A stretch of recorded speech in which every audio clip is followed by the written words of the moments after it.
Hey guys, Professor Bill, Comic Book University, and in this week's Spotlight on Story, we're getting right into the Transformers. Sorry, IDW, we're not talking about you this week. That'll come up later on, but right now we're going to be talking about Marvel's original Transformers line that, there was 1 through 80, and issue number 80, oh my god, I'm going to get into that in a second, but the first 4 issues were the main 4 issues, all right? It was supposed to be just a 4-issue limited series. Now, today, if you got a 4-issue limited series or whatever, they're going to be like, oh, yeah, man, sorry, we decided we're going to continue with this, so we're going to go back to issue number 1 because the chance of selling a number 1 is going to increase in sales, and that's just cheap, okay? Back in the day, Marvel was more like, okay, so we get to continue the story? Cool. We're going to make issue 5 in a 4-issue limited series, basically.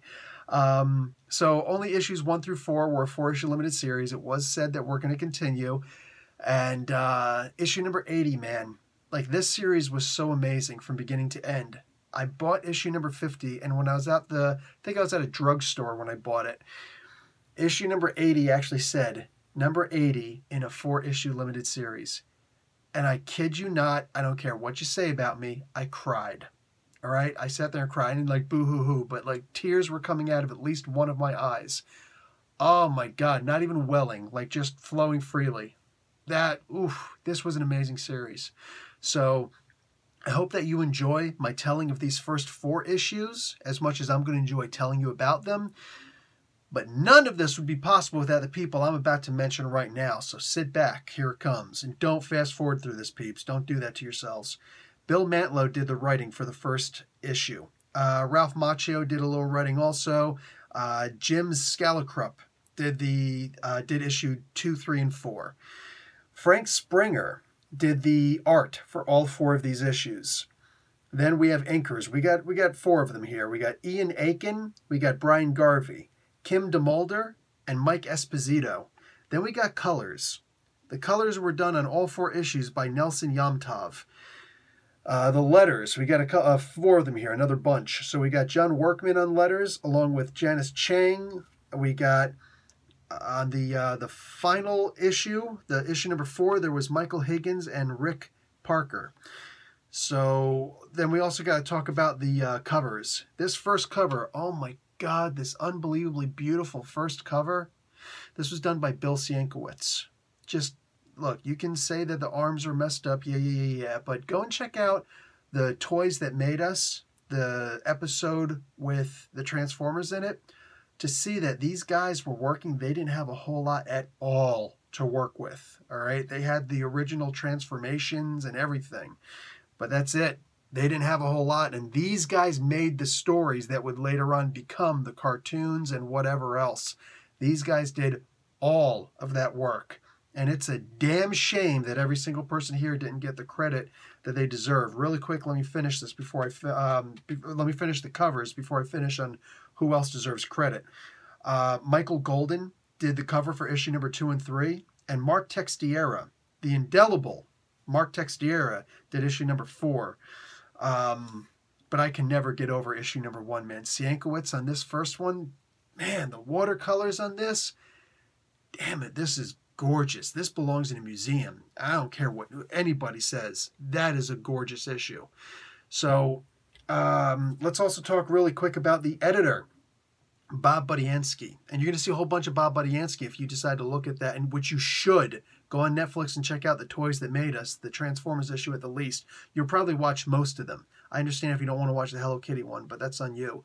I watched it. And the Barbie one was very interesting. Enough about that. Dude, Bob Budiansky did so much for this work. And somebody, the executive editor, I'm going to get to him in just a second as I'm talking him up first. I put out a text not too long ago, all right, maybe a month or 2 ago, I forget what it was, at the time of me actually making this video. I don't know when I'm going to put this video up. But I put up this text because they had just done, Hasbro, I believe it was, the people who created the Transformers, they put up the annual, whatever, the honorary, whoever, the Hall of Famers, all right? They have the Transformers Hall of Fame. And every year, I always watch to make sure I see who's going to be in it. And fortunately, Bob Budiansky was put in the first year. I believe also so was, this is disgusting that I can't remember his name. Not Frank Welker, who did the voice for Megatron, but Richard Stack. No, Richard Stack did, for crying out loud, who the heck did the voice for, this is killing me, and I actually have to look this up. Optimus Prime voice, because how the heck do I forget this man's name? Peter Cullen. That's disgusting. And yeah, if you can, feel free to yell at me if you ever see me face to face that I actually forgot his name. But yeah, he was in it. There's a whole bunch of people put in it. There was actually 3 people put in it. I can't remember the name of the guy who actually first created the designs for the toys and the manipulation, the math he had to put into and everything. But I'm not going to be looking up his name. But yeah, all of these people, and every year more and more people would be put in. Now, the fact that everybody on this list is not actually in there means that the Hall of Fame is nowhere near complete. I don't want to hear any more words about it. Sorry, done and done. We're over. We're done with that conversation. But this year, when a bunch of people were put in, I was happy that a couple more people were put in that were crucial. And yes, a bunch of people from IDW deserve to be put in also. A whole bunch of people all over the place. Because you got to remember, this was a comic book. This was toys. This was a TV show. So there's a lot. And there's a whole bunch of TV shows and comic books after the fact. All right? A lot. And a bunch of other toys that were done also. But there has to be a lot more people put into this Hall of Fame. And I really hope none of these people die before they're put in. Nobody should be put in posthumously. That would be a shame. But one person I said on this, I put out this, I started this text and I said, this tweet, and I said, now we need to get Jim Shooter in there because he had so much to do with it. Again, Toys That Made Us, you'll understand why. And this has nothing to do with me, but Bob Budiansky actually responded to the tweet. And I'm surprised because, like, I don't remember actually tagging him in it. So he actually went and looked for Transformers at one point, and it was maybe a week later that he did. But he added to the text to the tweet. See how old I am? That yes, Jim Shooter absolutely belongs in that Hall of Fame. So there's some people out there who love him, some people who hate him, some people who never heard the name Jim Shooter. But there you go. And if Bob Budiansky says that Jim Shooter should have been in it, even if you didn't watch Toys That Made Us. Yeah, he deserves to have been in there. But all that being said, this was an amazing 4-issue limited series. Yeah, I genuinely cried when when issue 80 came out, man. Absolutely amazing. So this 4-issue, now this is also kind of important for my take on this. I had first gotten these 3 books. Marvel would put out, a bunch of different comic book companies would put out a bag that had 3 issues of a comic book in it. So you could see the first and the third issue, but you couldn't see what the second issue was. But you would just assume if it was issue 1 and 3 that issue 2 was in there, and it was. All right. So I bought this bag and I had the first 3 issues. Excuse me. I was not purchasing my own comic books at this time. I was a little kid. And my father would usually be the one purchasing comic books for me if I could convince him to. And I could never convince my mother to buy a comic book for me. My father, I could somehow finagle him. So they knew I really liked the Transformers toys. The TV show wasn't out at the time, so I was able to get my hands on these comic books, though, and bang. I didn't get the chance to see the 4th issue for a long time. Now, I think most of you guys know that I lost all of my comic books around 2011 when I went over to the Middle East. I was only able to pay the first 3 months of my storage unit because I had to give up my apartment and everything because I knew I was going to be over there for a while. And yeah, man, I wound up not being able to develop a payment method to pay off my storage unit from overseas. So I wound up losing my storage unit and therefore all of my comics in there. I had all 80 issues of this, all of the Transformers original stuff in there, you know, the 4 Transformers universe, like the official handbook of the Transformers universe by Marvel, had the Headmasters, which also had the Trigger Masters in it. Dude, I had everything, all of the original Marvel series of the Transformers. This was long before they would ever be picked up again, and this time by IDW. And I cried. Like, I had so much stuff in there, man. I had a lot of stuff in there, but real talk, I was so sad, so heartbroken that I lost my Transformers more than anything else. That almost, like figuratively, not literally, figuratively killed me. That broke my heart. I definitely lost some heartstring attachments to that one. So just to give you an idea of how important this series was to me. But I did eventually get issue 4. In fact, I just recently, I wasn't even going to show you guys this, but whatever, I'm just that excited about this. I was just in a comic book store recently, and I was able to just get my hands on, here you go, issue 4 again. Yes, $10. That's Canadian, $10, even though I'm living here in Canada, but I'm originally an American. But $10 Canadian for issue number 4, which is the first appearance of Shockwave.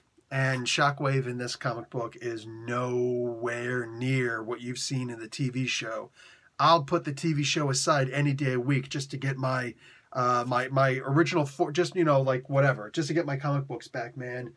Like I said, broke my heart to lose those. But I got issue 4. Issue number 1 is going to be pretty expensive, but I'm going to get them again. I'm going to get them all again.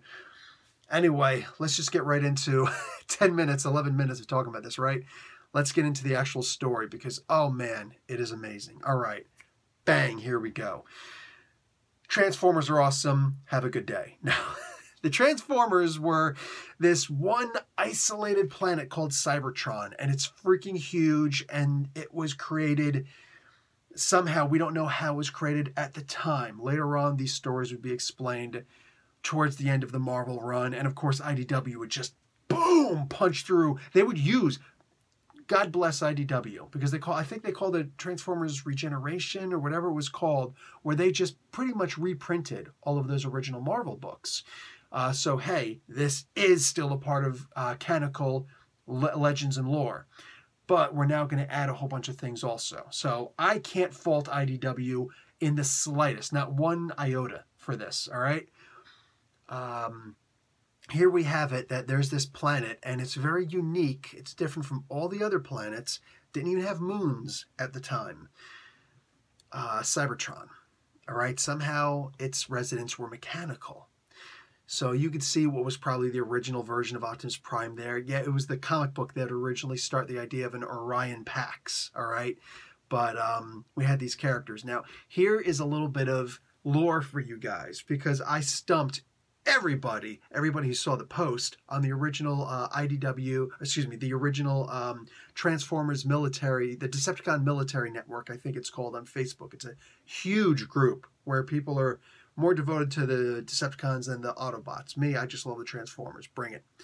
And everybody, let's get some trivia questions here. So, the rule was you cannot go and check out the actual comic books themselves. So I said, who was the first person in the Transformers comic books to actually speak? Nobody got it. Not even the admins. Nobody got it. It was Ravage. Yeah, I know. According to the cartoon, I know a lot of you guys have seen the cartoon. Like, I wonder what the comic books are like. Radically different. And I can assure you, 1,000,000,000 times better. 1,000,000,000 times better. This is the origin. This is where most of these original stories came from that would sometimes make it to the TV show. Happened here first. So Ravage is talking about, oh yeah, man, we're going to just, mess up all these Autobots, because everybody was called an Autobot back in the day. But Megatron came along and he decided, listen, we are a stagnant society. Now, IDW would, of course, change that, but this is the original idea.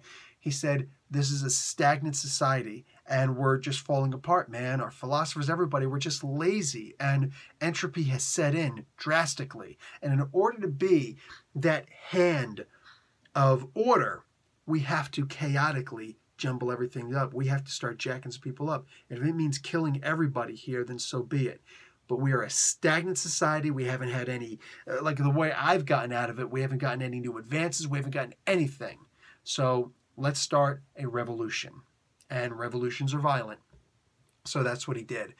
Megatron got this gigantic freaking fusion cannon. And we're going to talk about what everybody else had.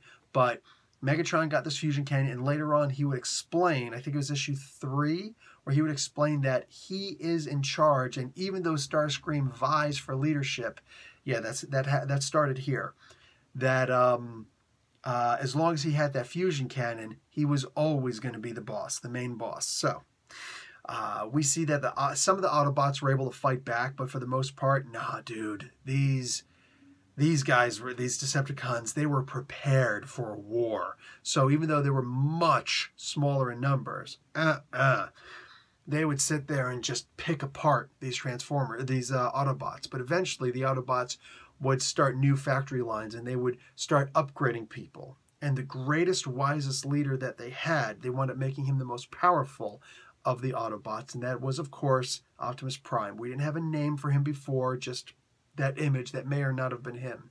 He transformed into a really weird vehicle. Remember, this was Cybertron, so you got, for the most part, even streets. But he transformed into this tank-looking thing, where his giant freaking gun would be on top and just ba-da-doom, ba-da-doom, ba-da-doom. You know that sound that it would make, right? As he's mowing down the Decepticons when all are one.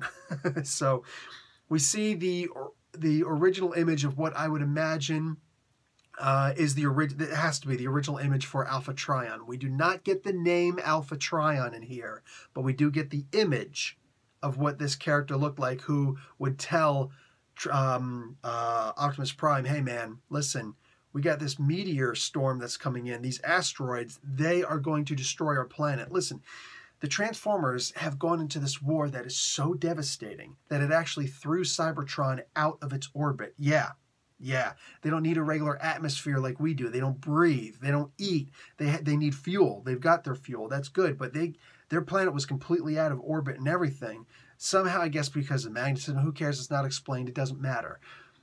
They were thrown completely out of their orbit. So they're hurling through space. So now here they're about to hurl into this gigantic asteroid storm that's going to decimate the planet.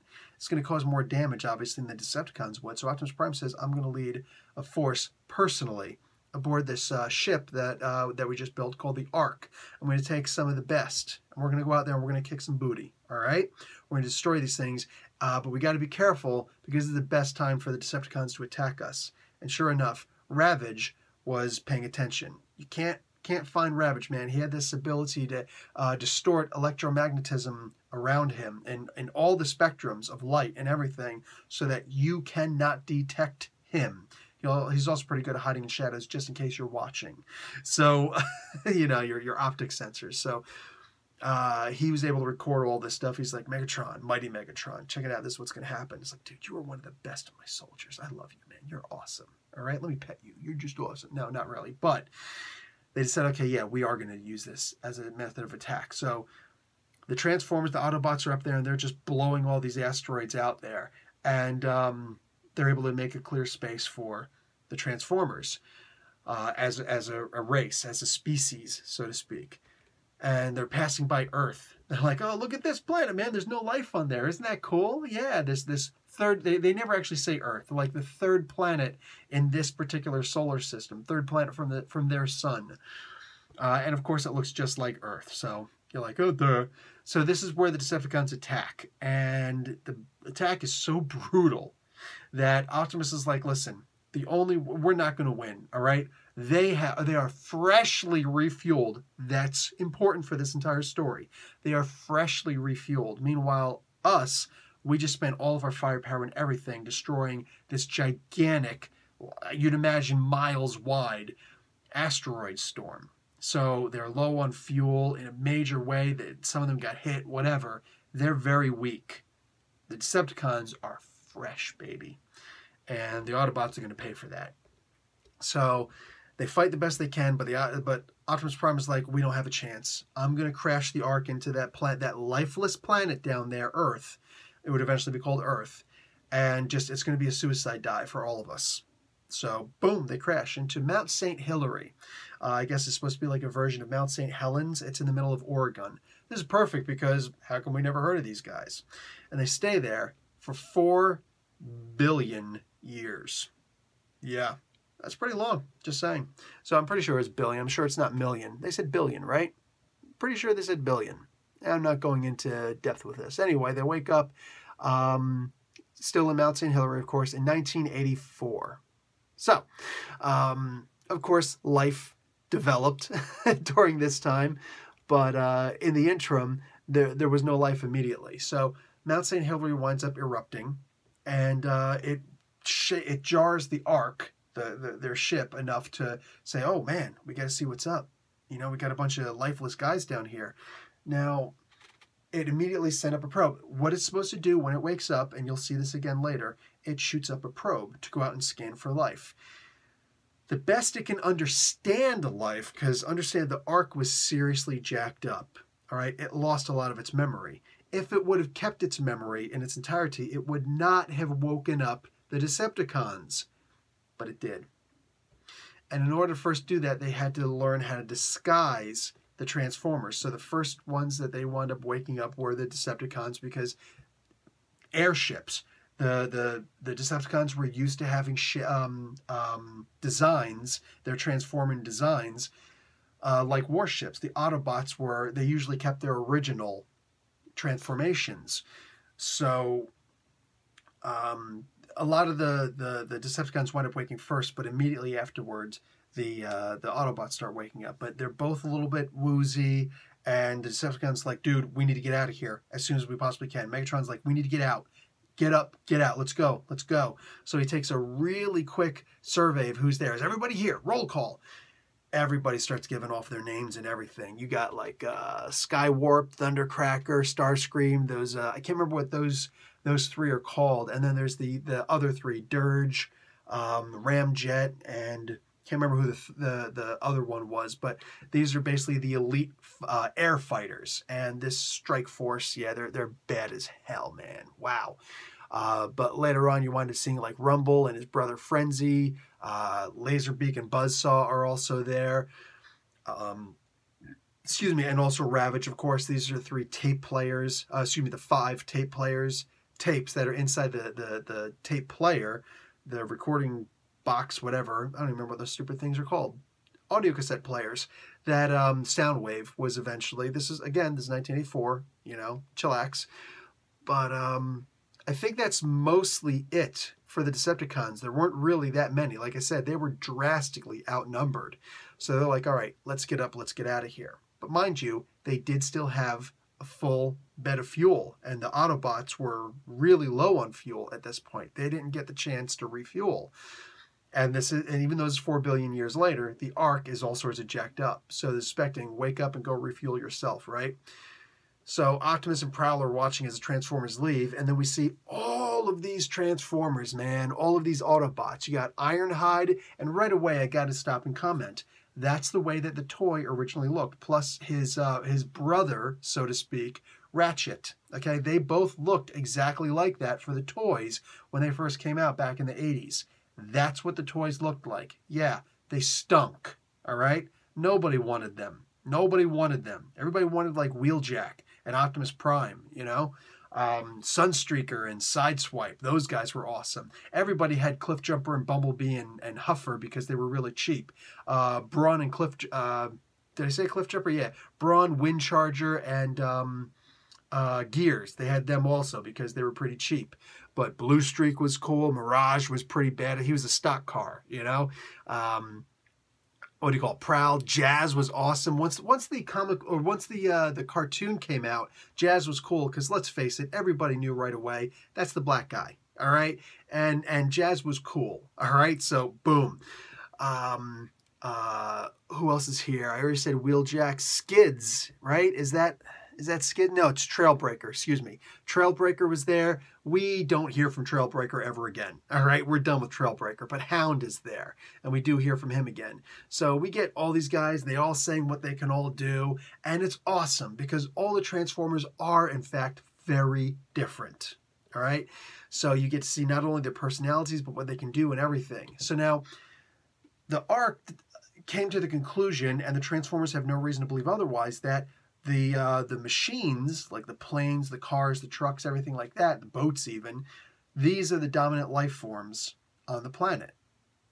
They had no idea that there were going to be carbon-based life forms like the Earthlings, all right? So it's like, dude, what the frick is this? What is going on? They completely ignore the Earthlings. They have no idea what these things are. They completely, even when they talk to them, just in one ear out the other. So the Transformers are like, the Autobots are like, listen, we got to go out and we got to find fuel. We are dead in the water without fuel. We need to go out and find fuel. All right. So they go out there and they start looking around. They're going to try and engage with the local populace and be like, dude, what's happening, man? What's happening? Do we have anything around here? Like, can we make a peace treaty with you guys? And maybe, you can sell us some fuel. Maybe we can sell you some technology. What can we do to barter? So they go to a drive-in movie theater. And they're looking around like, dude, none of these, why are they all watching these strange life form things, these strange movements? What's going on with this big, theater? What's going on? They don't understand why all these cars are facing there. Like, maybe there's a religious ceremony. Maybe they're being hypnotized. What's going on? So Bumblebee winds up smacking into the back of a car. All right, this big sedan. Now, apparently he gets knocked unconscious. I guess Bumblebee's extremely excited, right? He's excitable also. He's looking around everybody. That's because it's not really explained. So I'm imagining he was just looking around and accidentally, boom, and then knocked himself unconscious. He goes, ugh, like that. But he's not paying attention to anything. Spike Witwicky comes out. Buster Witwicky, whatever you want to call him. He comes out. He's the son of Sparkplug Witwicky.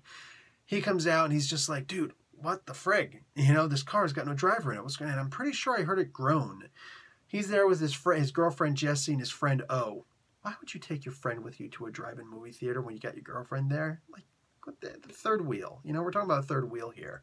Anyway, he's trying to figure out what's going on when all of a sudden the Decepticons attack. Like, they're trying to, because, Ravage. Ravage is the man, all right? He's the cat. He recognizes that these guys are going to try and make a peace treaty. It's like, no, we can't let that happen. Megatron's like, dude, we can't let that happen. So let's go and just kill everyone and everything around there.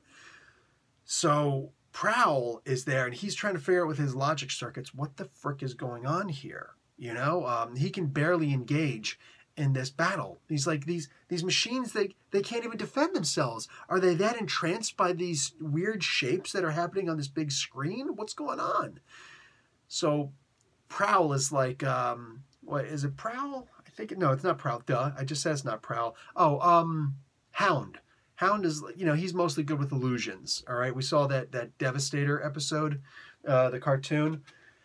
So Hound is like, dude, I got this, and he sends up a missile. Freaking guy apparently misses. Maybe he hits Thundercracker. I'm not sure. It looks like he just misses. But anyway, these guys are using all their different powers. Brawn is there. Brawn is my absolute hands-down favorite. I love Brawn, all right? In fact, I've actually got Brawn. You know what? I'm gonna show you my Brawn. I'm not going to bother bringing down my Bumblebee or my Optimus or anything like that, but I'm going to bring down my Brawn. This is the latest edition version of Brawn. He's actually got a shield on the back. That's the back of the Outrider thing that he's got, the Land Rover.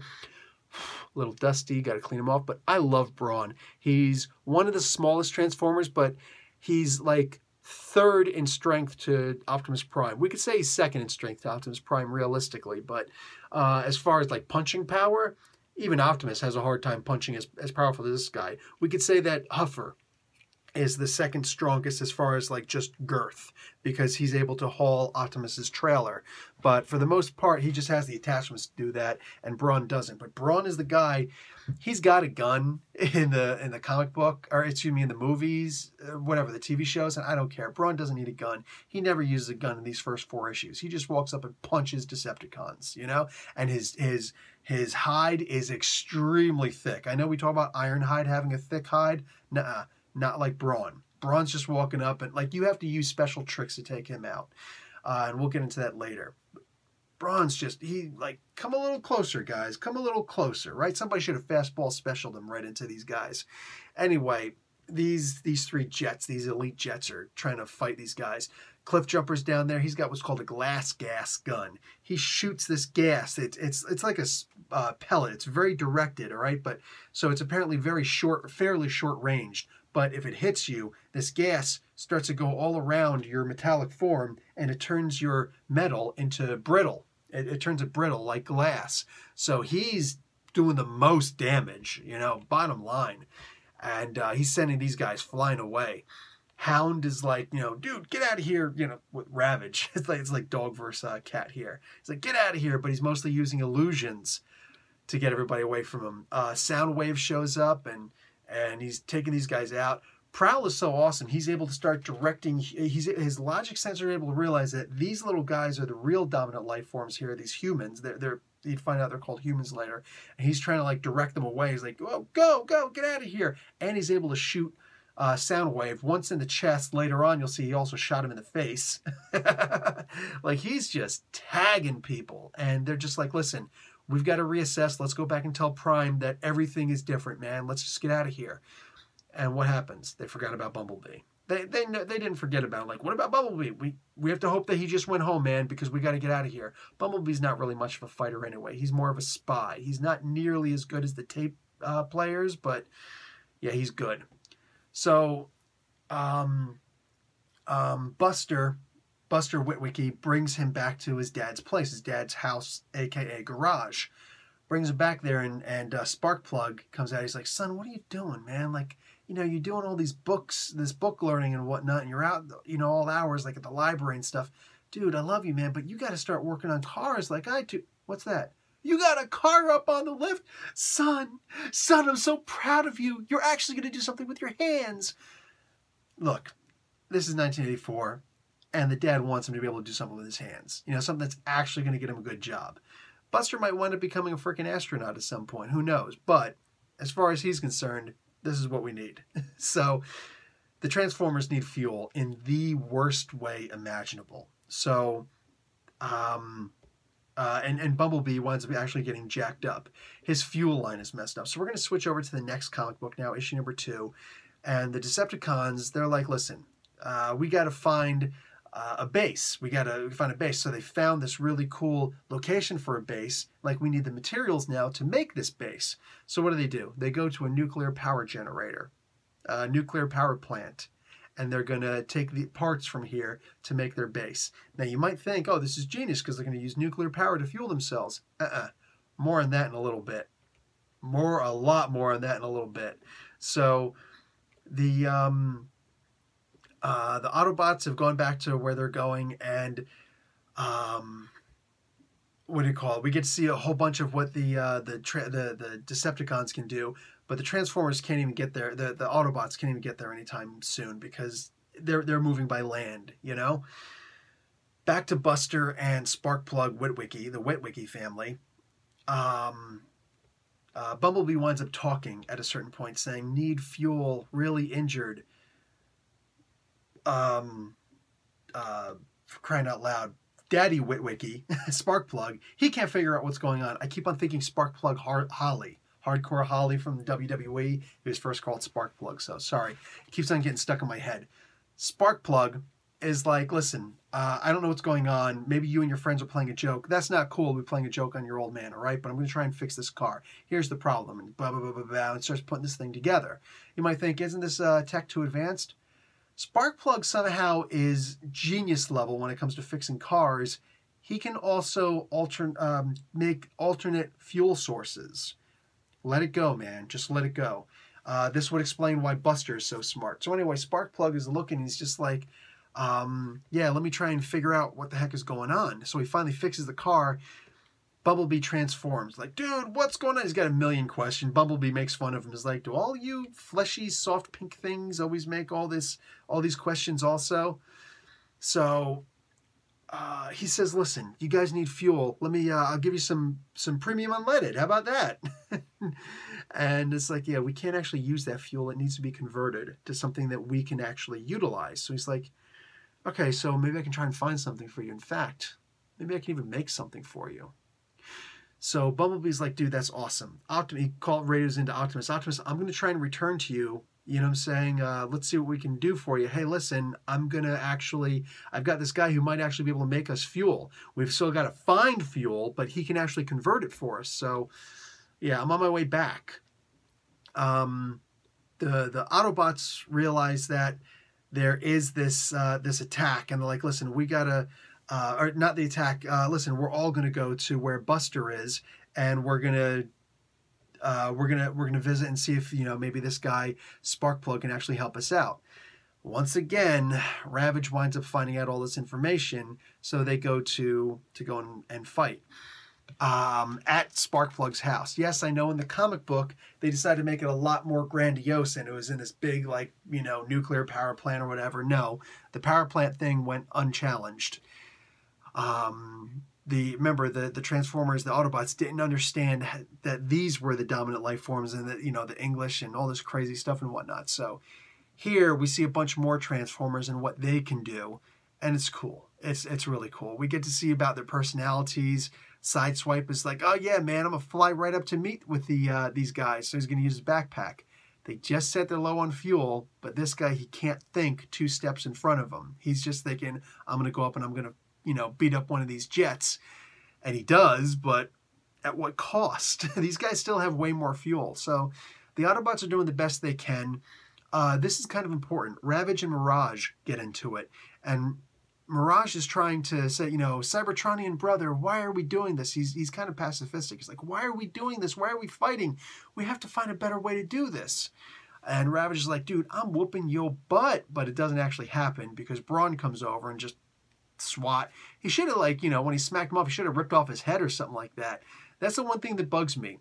Brawn is so freaking tough. Why doesn't he just jack these guys all up right now when they come too close to him? You know, just crush them. Or where's Windcharger? All right, he's got the ability to use magnetics, you know, in between his arms, so he can actually like trap and really like crush these guys if he wanted to. Never get to see that. Never really get to see that. That's a shame. So Prime tells Bumblebee to get out of the way and try and protect the humans because, yeah, he just really wanted them out of the way. And it was a really bad decision because Megatron comes out of nowhere and just clonk, bonks, thuds Bumblebee on the head, knocks him out, and he's able to get a hold of Sparkplug. Prime comes over to fight. He winds up taking a point-blank shot. At one point, Megatron throws a car at him. Optimus is like, I'm skipping all that. He picks up what looks like an engine block, but when he throws it, it looks like a transmission. Look, I'm just saying, all right? I'm just saying. I am not a comic book artist. I'm halfway decent. I'm nowhere near as good as any of these guys, but I do know cars. So Megatron winds up losing the human, but Starscream grabs him instead. And of course, you know what that means. Challenge later on. So the Transformers the Autobots just kind of stand there and wait. And they're just like, dude, what the frick? I was sitting here looking at this and originally and saying, why are these Autobots just watching the Decepticons transform and talk and fly away and all this other crazy stuff with Sparkplug? Why are they doing this? Why aren't they fighting back? Well, it turns out that they were just standing there because that was the best they could do. As soon as the Decepticons got out of range, they all like fell to their knees and some of them doubled over completely on all fours. They were in massive amounts of pain from having zero fuel. Yeah. One of Bumblebee's good things is that he can go anywhere on just a drop of fuel. He's the best at conserving fuel. Still doesn't do a whole lot for him. You know, it must be that you know, totally efficient German engineering, being a Volkswagen Beetle, right? But they all double over in pain. They've got almost no energy left. So Energon is never mentioned here. It is what it is. That comes much later on. The cartoon, I think, actually did start that idea. But they need an alternate fuel source. So, yeah, Starscream does come by. He's got Buster and, Sparkplug. And these guys are talking about, listen, man, this is in the 3rd comic book by now, which Spider-Man makes an appearance in his black suit. Yes, this is before issue number 256. 256, right? Amazing Spider-Man. Yes, 258, excuse me, 258, where we find out the symbiote is actually a symbiote. We find out the suit is actually a symbiote. But anyway, he's in the black suit right now. And this comic book came out in January of 1985, and I think it was November of 84 that the 258 Amazing Spider-Man came out. So yeah, it's about 2 months, 3 months or so delayed, but whatever. It's not that hard to fathom that. So you could say the last actual issue of him wearing the suit, delayed, would be Transformers issue number 3. So if you got it. Nick Fury also makes an appearance in here with Dum Dum Dugan. Yeah, whatever. So, and also Dazzler is mentioned in this one. I think it's in the issue prior. Maybe it is this issue. I don't remember. Anyway, they're listening to the radio. It's like, oh, and that was just the lady who calls herself Dazzler. I think that was I think that was issue number 2, but we don't actually see her. Anyhow, so the demand is made by Megatron that Sparkplug has to find a method to convert fuel for him. It's like, I'm going to need a sample. First off, he's got to like threaten him and torture him and stuff like that. And finally, he's like, all right, fine, I'll do it. I'll do it. What do you call it? So the Transformers like, listen, let's just go ahead and get ourselves out of here. Let's go back to the Ark. And they go back there with Buster. And meanwhile, the Decepticons are going out and following the list that what's his face? Sparkplug had given them. He's like, listen, we need all these things in order to do this for you, all right? So like, okay, sure. Meanwhile, he's sitting there and he's looking. He's like, this is that old nuclear plant that was just attacked and raided. Holy crap, that's their base. They've got the most powerful form of fuel imaginable on this planet, and they don't even realize it because it's like somebody from the far future being in a primitive dinosaur type era. Like, this is absurd. I can't believe this. So, yeah, it's shocking to him, but he's not telling anything. He's like, yeah, we're going to take this liquid fuel, oil and stuff like that, and we're going to try and make these old fossil fuels into fossil fuels. Fossil fuels were considered outdated back then. Just saying. It's 2018. Are we ready to move on now? So, Spider-Man is sent out by Robbie Robertson to try and find out what's going on all the way out in Oregon. You know, what's going on with these guys? We need an exclusive. Well, Spider-Man turns into his actual, symbiote suit. I think it shows up, my suit. He transforms into a suit, whatever. Transformers. He puts his suit on, all right? He wills the suit to go on. And then he sees Gears, who is out here trying to do some reconnaissance. Gears has the ability to use his, to make his feet push out great amounts of air so he could fly, essentially. Now, since it's just air pressure, he should only be able to go up but so high, but whatever. Eventually, they wind up giving out.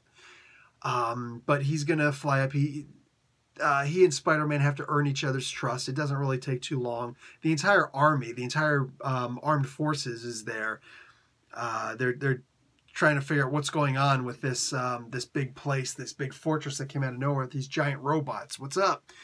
So there's another fight there. The Transformers go down there to get into a fight. Meanwhile, Gears is supposed to sneak in the back and try and rescue Sparkplug.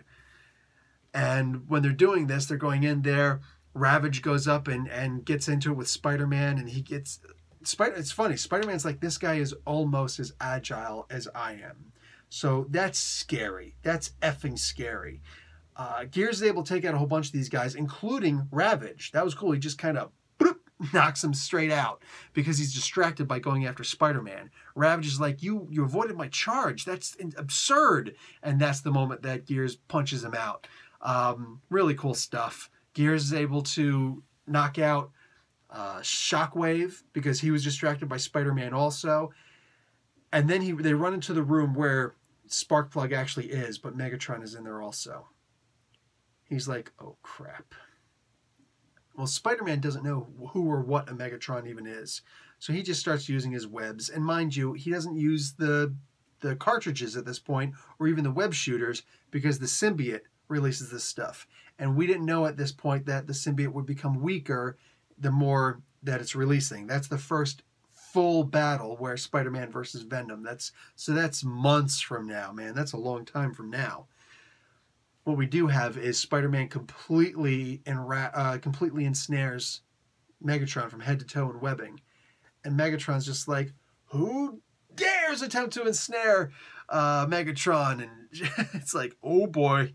So Megatron's like, oh, you guys want to escape? The human already gave us everything we wanted anyway. So with the fusion cannon and pulls out the bottom and they go falling.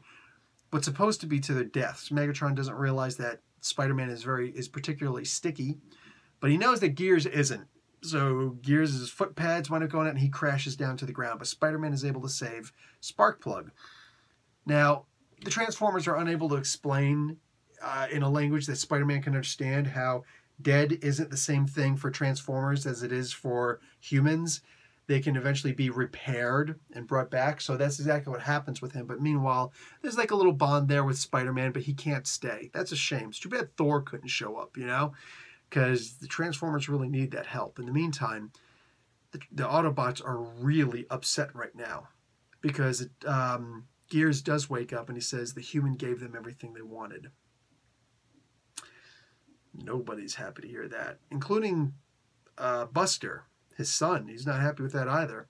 So at this point, Huffer just completely wigs out. He's ready to kill, straight up kill, Sparkplug. He's like, you know, how dare you? It's like everybody's trying to, you know, stick up for him. It's like, dude, this was a time of war. I mean, like, we know how much they can torture people and whatnot. This isn't cool. So, like, people are trying to hold Huffer back and whatnot because he's really trying to hurt Sparkplug. So they're like, you know, the humans are like, let's just get the heck out of here, dude. This is not, these guys are lost their lug nuts. Let's get the heck out of here. So they do go to try and escape. Jazz realizes the one thing that we see from Jazz, all right, is he realized what's going on. He's like, oh, I'll stop them with my flamethrower. Winds up coming a little bit too close to these guys, and specifically to Sparkplug. Sparkplug has a heart attack. They don't realize at first what it is because, duh, you know, they're robots, and Spike is too young. Buster is too young to understand what's going on. So they load him in the back of Ratchet, who's the ambulance, and he drives them off to the local hospital, medical facility, whatever. It's a big hospital. This is important because Ratchet is not going to be in this final battle. This is the final issue. This is part 4 of a 4-issue limited series. So they're taking him away. Meanwhile, the army is trying to bug out as quickly as they can. Megatron decides to try out the new fuel. And he goes out, faces the army. They unload with everything they've got. And Megatron just smiles afterwards because, like, nothing could hurt him. He's just, ha. And he walks back. It doesn't even bother killing those guys. Just walks back in and says, yeah, it works. Go ahead and load everybody else up. They couldn't put Starscream first. Jeez. Anyway, Starscream does actually say something stupid a little bit. Like, he does it a couple times, and Megatron is really annoyed by him. At this point, Megatron, though, he's just like, I've had enough of you, dude. Boom! And he blasts him. So he's like, go ahead and repair him, fuel him up and everything like that. When they do repair him and fuel him up, is like, we good? Starscream's like, yes, mighty Megatron. Please don't blast me again. So, good. You know, he hands him his banana. It's like a monkey thing. Monkeys will hand over their bananas to the alpha male, so to speak. So, in deference. Anyway, something that was said in the first issue that I forgot to mention here, when the Decepticons were first waking up, we're missing one of our numbers. So, but we don't have time to look for them. Let's just get out of here. Well, now we revisit that because Wheeljack, the only thing that he's really been doing is trying to fix the Ark. He's like, you know, I've been looking in the backlogs of the Ark here, and they do call the Ark Anti at one point. I think it's called Teletron 1 in the, positive. It's Teletron 1 in the cartoon, but here it's called Anti. And that's only in the first issue. It doesn't say in any of these other issues. Later on, I believe they start calling it Anti again. But they call it Anti here. And, Anti has figured out that, there was an escaped Transformer at one point. So I'm imagining that for some reason he was woken up earlier. He never actually changed his transformation form. Maybe he was kicked out of the Ark upon re-entry or upon entry into the Earth's atmosphere. I don't know. But he was never given a different transformed shape. So, boom. Shockwave is just out chilling. He's chillaxing, and he's like, hey, check it out. So he's walking around, and he actually winds up landing in the Savage Land. All right? Everybody knows what the Savage Land is, right? So in order for Anti and the Ark to try and keep the local populace at this point safe, which were just dinosaurs, they decide, let's take 4 of our own, or creations, whatever, they created them, some way, somehow, I don't know why this happened, but they decided to create the 5 Dinobots. It was not 3 Dinobots at first, like in the cartoon. It was the original 5. And yes, all 5 of them appear for the first time here in this issue number 4 of 5. So I've got the first appearance there also. Yay me! So they send the Dinobots to go and fight these guys. Now, you're not going to find out what actually happened until issue number 8, because that's when they bring back the Dinobots. But in this, the 5 Dinobots face off against Shockwave. Shockwave is known to be second in strength only to Megatron, and Shockwave has the logic circuits that Prowl has. So they're both equally as logical. So we see that Shockwave at this point notices the probe and shoots down the probe, but we don't actually get to see the actual battle between Shockwave and the 5 Dinobots. You're going to have to hope that. You're either going to have to go and check those out yourself. Yeah, I have not actually found those comic books on Comixology. That kind of stinks. So find them on your own. But what do you call it? They do have the graphic novels out there, the trade paperbacks. I should say the trade paperbacks. They do have them in existence still. You can still find them. Yeah.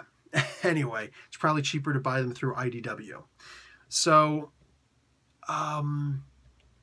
what happens here is we just don't know what happens after this. But what we do have is the Autobots, they know that this is their last stand. So they take half the Autobots here and half the Autobots on this side, and they have the energy transference program. So you can tell they're taking all the energy from these Autobots and transferring them over to these Autobots. And Optimus Prime, of course, is over here. Huffer, for some silly reason, is over there also. Why is Huffer there and not Brawn? You know, what has Huffer done? All right? Mirage is over there too, which was not a brilliant idea. You got Prowl over here, I think.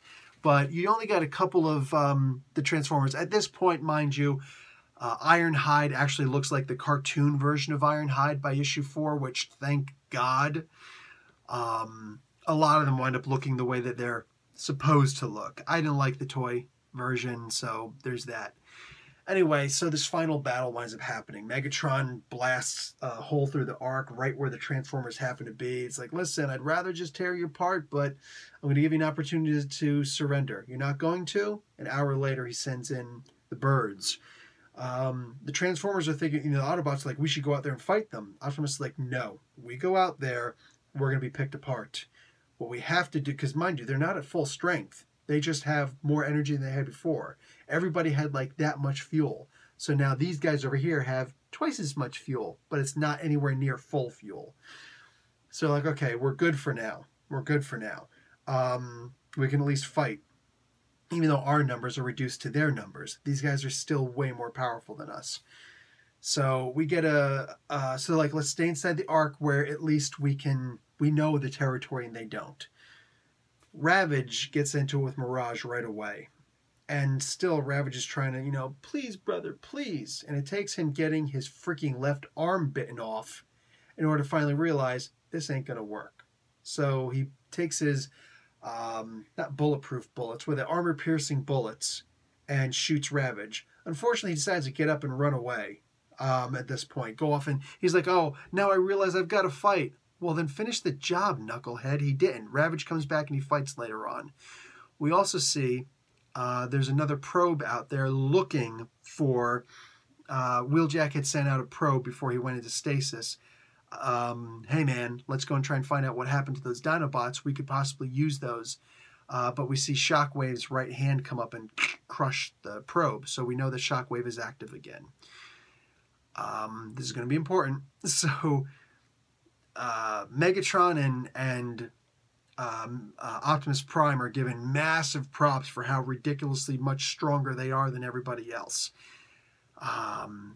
All this fighting is going on. The Transformers, they're not doing a good job at all. Huffer gets like waxed immediately. Like, that guy was just so pointless. Mirage actually gets his face bitten off by freaking Buzzsaw. He's got the diamond hard Buzzbeak. Optimus gets his right arm blown off. He loses his gun. Ravage goes after Ironhide. Optimus tries to help Ironhide, gets Ravage off kind of, but then gets shot point blank by Megatron, so he's out of it. He pretty much is about to get Black Panthered. Remember when Enjicata, Killmonger, in the Mark Texeira, go figure, Mark Texeira did this cover. Mark Texeira also did the art for the Jungle Adventures, where we had the Killmonger saga. And he Megatron picks up Optimus. He's about to, smash him. All of a sudden, all the Decepticons are like, "Ow, it hurts, ow!" and they fall out. We go back to Sparkplug, Witwicky. He wakes up in the hospital. I'm like, oh man, yeah, Dad did a really good thing. He wasn't able to get the chance to explain it back then, but we know now. That's a shame, because if freaking Huffer would have just shut his damn mouth, then and the Transformers could have controlled their own, then they would have known about this and they could have planned appropriately, but they didn't. Here's what happened. We see a whole bunch of flashbacks all throughout this issue, where we see that Sparkplug was actually in the military. He was actually a POW in the Korean War. He was being transferred from this area to a MASH unit. It's funny, they call it the MASH unit 4067th. Now, the 4077th is I don't know, the people my age, I'm sure that we all know and remember the MASH TV show, all right? Alan Alda, that's where he cut his teeth and became really uber famous as Hawkeye Pierce, and we had a whole bunch of, BJ Honeycutt in the second half of what became MASH. It was the first part and the second part, and both of those of the TV show were after the movie. So Corporal Klinger was the only one who's actually in all of them the same guy, I think. Anyhow, regardless, you have... he explains how when he was a POW, the Koreans realized what a good mechanic he was. So he went around fixing everybody's cars, but he also wound up cutting brake lines to a degree that after a while they would give out. You know what I'm saying? And eventually they would leak fuel, and he would do all sorts of things to mess with their vehicles to try and help out his own side. And he was finally rescued, and yeah, whatever. He was basically a hero for actively thwarting the enemy while he was a POW. So he chose to do the exact same thing here, and he made a poisonous fuel. It was corrosive, I should say, and it wound up eating out the Decepticons from the inside. So if Huffer didn't completely freak out the way that he did, and Optimus could have gotten him under control and made these guys, relax, so that it wouldn't have freaked out Buster and thought that he and his father were going to get hurt, which they wound up getting hurt anyway, they would have known that he'd poisoned the fuel, and they could have just delayed everything. They could have just defended the place, maybe went someplace else, allowed the fuel to take them over in the first place. So, boom. The Autobots, as wrecked as they are, stand up and like, all right, we owe Sparkplug Witwicky a big thank you when we see him again. And all of a sudden, kabloom! Everybody gets wrecked. Everybody gets wrecked. And we see the gun. God, I had this toy. I gave away all my Transformers toys to charity. There was kids. This was a long time ago that I gave this away. I think it was they had multiple sclerosis. That is actually something that means a lot to me. When I'm able to, I'm going to open up a fund. You're hearing it here first. If you're watching this, I am going to open up some kind of charitable fund for kids with multiple sclerosis. I've worked with kids multiple sclerosis. When I was a teacher over in Saudi Arabia, nobody wanted to take anybody who had any kind of physical problem. So even as little as diabetes, they don't want it. And I took everybody I was teaching third grade for 3 years, and I took kids with diabetes, and I showed all the, the other teachers how to, it's easy to handle kids with diabetes, whatever, blah, blah, blah. We didn't have school nurses, on the residence at this particular private school at the time. I also took a kid who had multiple sclerosis, level 2. So what do you call it? Because I knew from the military how to take care of kids and whatnot, and I knew from my own personal life how to take care of people with multiple sclerosis. So anyway, I gave away all my toys, including this one, and this was I had the original Devastator. I had Omega Supreme, which was my favorite one. I had the original Brawn. You know what I'm saying? I never had the original Optimus Prime, but I had Hot Rod and Rodimus Prime. I had Scorponok. Never had Fortress Maximus, but I had Scorponok. Had a bunch of the combiners. Dude, I had a whole bunch of characters, but I gave all of them away to charity. But my absolute favorite one was Shockwave, because he was the coolest freaking toy. And here you see the original Cybertronian transformation that he's got, and he transforms, and he's just standing over top of all of the Transformers. And at the end it says, not the end. Holy crap. So now I want to take you on to issue number 5. We're not going to get into this much, but hopefully one of these days I will get the opportunity to do a spotlight on story for issues 5 through, let's say, 8 or 10 even. 10 would probably be the best one to go through. But, dude, a whole bunch of crazy stuff happens, and we got to go right into this cover. Oh, my God. The Transformers are all dead. When people say, what's your favorite cover? Look, I got a whole bunch of favorite covers, but one of my absolute all-time favorite covers is this cover right here. Yes, issue number 1 was an amazing cover, but, dude, this cover right here. Holy crap, dude. This is just one of the best covers imaginable. Let me actually go and see who made this cover. The cover was done by, get off of me, Mark Bright. So God bless you, sir. And at this point, Bub Budiansky is going to take over the writing. Alan Kupperberg is going to be doing the art. And I'm not going to get into all this right now. But, dude, this was an amazing story. And I'm going to tell you right now, like I said before, it's just issue 5, all right? The Shockwave that you know from the cartoon was about as dumb gets. They dropped the ball on that version of Shockwave. Irrecoverable. They could never recover from something like that. The Shockwave in the comic book, though. Wow. He took on Megatron multiple times.